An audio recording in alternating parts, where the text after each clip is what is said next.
Assalamualaikum warahmatullahi wabarakatuh. Alhamdulillahirabbil alamin wassalatu wassalamu ala asyrofil anbiya'i wal mursalin wa ala alihi washabbihi ajma'in amma ba'd. Sebelum memulai kajian pada hari ini, marilah kita panjatkan puji syukur kepada Allah Subhanahu wa taala yang telah melimpahkan rahmat serta hidayahnya sehingga kita dapat berjumpa dalam keadaan sehat walafiat seperti saat ini. Tidak lupa salawat serta salam semoga selalu tercurah kepada Nabi Muhammad sallallahu alaihi wasallam.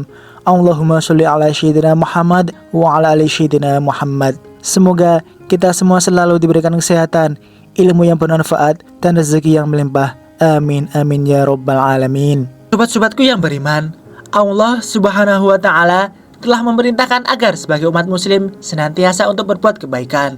Setiap mukmin tentu berharap agar amal ibadah yang selama ini ditunaikan dapat diterima oleh Allah dan mendapatkan pahala darinya.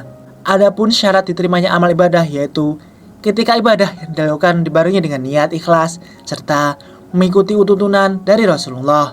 Namun terkadang amalan yang kita lakukan justru tidak diridhoi di sisi Allah. Berikut ini adalah beberapa perkara yang dapat mengurangi bahkan menghapus pahala amalan yang terkadang kita lakukan tanpa disadari, yaitu sebagai berikut. Perkara yang dapat menghapus pahala amalan. Pertama, menzalimi dan menyakiti kaum muslimin. Rasulullah Shallallahu Alaihi Wasallam bertanya kepada para sahabat, apakah kalian tahu siapa yang bangkrut itu? Para sahabat menjawab, orang yang bangkrut itu adalah yang tidak mempunyai dirham maupun harta benda.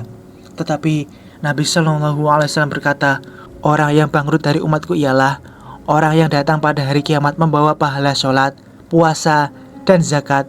Namun ketika di dunia dia suka mencaci maki dan salah menuduh orang lain, makan harta orang lain, menumpahkan darah, dan memukul orang lain tanpa hak.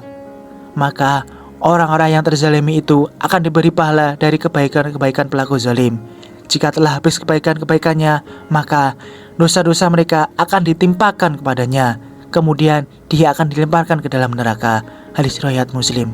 Kedua, menyebut-nyebut sedekah sampai menyakiti hati orang yang diberi sedekah.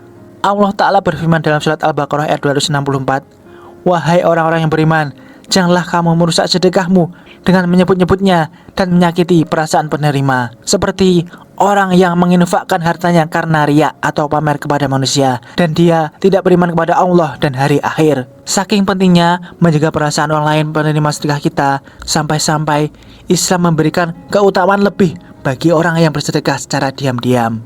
Ketiga, merasa ujub atau bangga terhadap diri sendiri. Syekh Muhammad bin Shalih Al-Utsaimin rahimahullah mengatakan, ujub itu bisa membatalkan atau menghapus pahala amalan seorang hamba. Sebagai contoh, jika kita dimudahkan Allah untuk salat tahajud, maka jangan langsung memandang remeh orang yang kesulitan bangun malam. Jika kita dimudahkan oleh Allah untuk bersedekah, jangan langsung memandang remeh orang yang jarang terlihat bersedekah, karena barangkali mereka yang kita pandang remeh memiliki amalan tersembunyi yang mereka lakukan dengan ikhlas, yang hanya Dia dan Allah yang mengetahui. Karena pada dasarnya, semua ibadah yang kita lakukan dan semua prestasi yang kita raih semata-mata karena taufik, pertolongan, dan kemudahan dari Allah Azza wa Jalla, bukan berasal dari kehebatan kita. Berikutnya yaitu syirik dan perbuatan dosa lainnya. Keempat, menyekutukan Allah. Allah SWT berfirman, dan sesungguhnya telah diwahyukan kepadamu dan kepada nabi-nabi yang sebelumnya. Jika kamu berbuat syirik, niscaya akan terhapuslah amalmu, dan tentulah kamu termasuk orang-orang yang merugi. Quran Surat Az-Zumar ayat 65. Kelima, bermaksiat dikala sendiri. Dari Sauban radhiyallahu anhu, Nabi sallallahu alaihi wasallam bersabda, sungguh saya telah mengetahui bahwa ada suatu kaum dari umatku yang datang pada hari kiamat dengan membawa kebaikan sebesar gunung Tihamah yang putih. Lantas Allah menjadikannya sia-sia, tidak tersisa sedikit pun. Keenam, meremehkan seorang mukmin yang berdosa. Di antara perkara yang dapat mengurangi bahkan menghapus pahala amalan selanjutnya adalah meremehkan seorang mukmin yang berdosa dengan mengatakan bahwa orang seperti fulan tidak mungkin diampuni Allah, dengan menyebut individu orang tersebut.